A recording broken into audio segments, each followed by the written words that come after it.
పోతరాజు చరిత్ర సామాన్యంగా ఎవరికి తెలియదు. మనం పోతరాజు అని పేరు పెట్టి పిలుస్తాం, కానీ అమ్మవారికి అతను తమ్ముడు లాంటోడు. అక్కని వెనకల ఊరేగిప్పిస్తుంటే అక్కకి భద్రతగా తమ్ముడు మూల నడుచుకుంటా 2 వీరగోలతోటి, గజ్జల చప్పుడుతోటి, బాజలతోటి, కుంకుమ పసుపు వేషధారణతోటి ముందుగా అమ్మవారి ఎదురుగా వచ్చేటోడే పోతరాజు.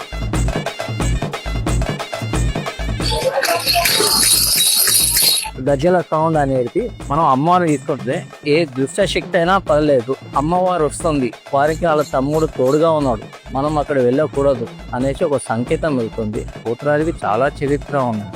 ఆ చరిత్ర అనేది ఏదో ఇయ్యాల రేపో ఆషామాషిగా కలర్లు వేసుకొని పెయింటింగ్లు వేసుకొని నాలా రచ్చ చేస్తుంది. పోతరాజు అంటే సెల్ఫీలు దిగడానికి వేసుకున్న వేషం కాదు.